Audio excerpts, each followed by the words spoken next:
Salut à tous et bienvenue dans 5 minutes pour une config. Aujourd'hui, on va faire une config avec une RTX 2060 Super qui devrait être assez intéressante aux alentours de 1000 euros. Ça va dépendre forcément des prix que vous allez trouver et sur les sites sur lesquels vous allez acheter.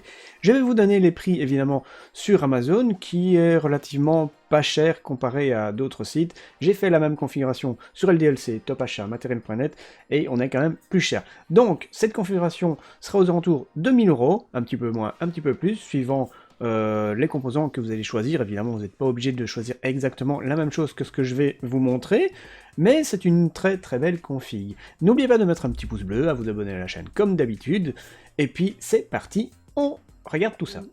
Alors pour le processeur, on part sur un Ryzen 7 2700X qui reste encore un excellent processeur actuellement pour jouer, pour faire des vidéos, pour faire du streaming, pour faire tout ce que vous voulez. Donc franchement, c'est un très très bon processeur et vous le trouvez maintenant à 200 € sur Amazon, ce qui est un prix excellent. Donc voilà, très très bon processeur. Et pour la carte mère, vous n'êtes pas obligé de prendre une B550 ou une X570, vous pouvez prendre une B450 qui reste encore à des prix très corrects. Ici, j'ai pris une bonne carte mère pour 100 €, c'est l'Asus TUF B450 plus Gaming qui est vraiment une très très bonne carte mère. Maintenant, vous n'êtes pas obligé de prendre celle-là, vous pouvez prendre une autre carte mère si vous êtes pas fan du modèle TUF Gaming, mais il est plutôt... Moi j'aime beaucoup le design des TUF Gaming, il est très très sympa, encore relativement sobre avec quelques petites touches de jaune sur la carte mère, mais voilà, c'est une très très bonne carte mère pour mettre votre processeur. Donc pour 300 € ici vous avez carte mère, processeur, c'est vraiment excellent. Alors pour la mémoire RAM, vous pouvez mettre 16 Go, 2 barrettes de 8 Go en 3200 MHz, ça sera vraiment suffisant et largement bien pour jouer, pour faire du streaming, pour faire vos vidéos et tout ça, c'est vraiment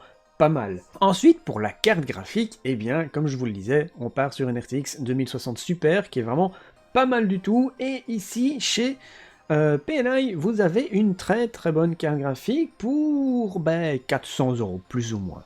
C'est vraiment un très très bon prix parce qu'on trouve encore beaucoup de RTX 2060 normales à ce prix-là. Donc ici vous avez une version super pour 400 €, ce qui est plutôt pas mal. Ensuite, pour le stockage, vous mettez un petit SSD de 480 Go. Maintenant, si vous voulez mettre un petit peu plus, si vous voulez mettre 1 Tera ou si vous voulez mettre un SSD en M.2, pas de souci, vous pouvez largement le faire. Ici, je vous conseille pour débuter 500 Go, ici 480 Go chez Crucial, le BX500, qui est vraiment très très bien, et à un prix vraiment correct, 52 €, donc c'est plutôt pas mal. Et le tout, on va le placer dans une belle tour Corsair, la Corsair Spec Delta RGB, qui est plutôt pas mal. Vous avez 3 ventilateurs RGB à l'avant et un ventilateur à l'arrière qui n'est pas RGB. Vous allez pouvoir mettre tous les formats de carte mère, ATX, micro ATX, mini TX, tout ce que vous voulez. C'est un très très bon boîtier. Et niveau ventilation, vous allez pouvoir mettre pas mal de ventilateurs. Vous allez pouvoir en mettre 2 au-dessus, 3 à l'avant, de 120 mm, du water cooling si vous voulez. Vous pouvez mettre un radiateur de 360 mm à l'avant ou 240 au-dessus. Donc voilà, plutôt pas mal, du 120 mm à l'arrière.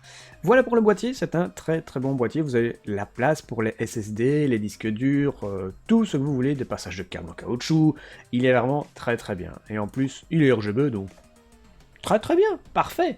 Et ensuite, pour terminer, l'alimentation, une Be Quiet Pure Power 11 de 600 watts, ça sera largement suffisant pour votre config. C'est une 80 Plus Gold qui est très bien une semi-modulaire, comme vous le voyez. Donc voilà, très très bonne alimentation, silencieuse, ne chauffe pas trop, donc c'est une très très bonne alimentation pour votre config.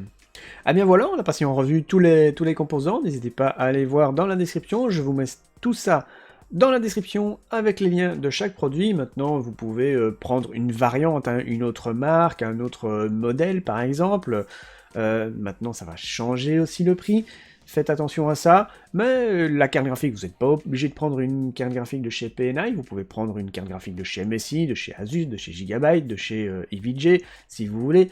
Maintenant, les prix sont différents. Ça ne sera pas une config à 1000 euros, ça sera peut-être une config à 1100 ou 1200 euros.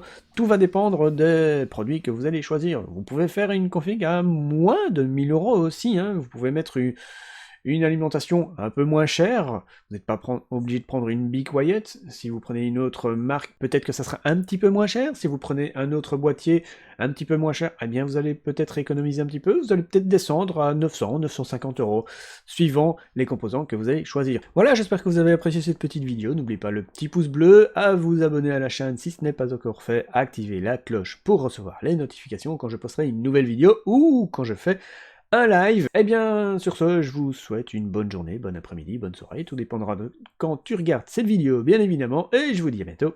Ciao, ciao tout le monde!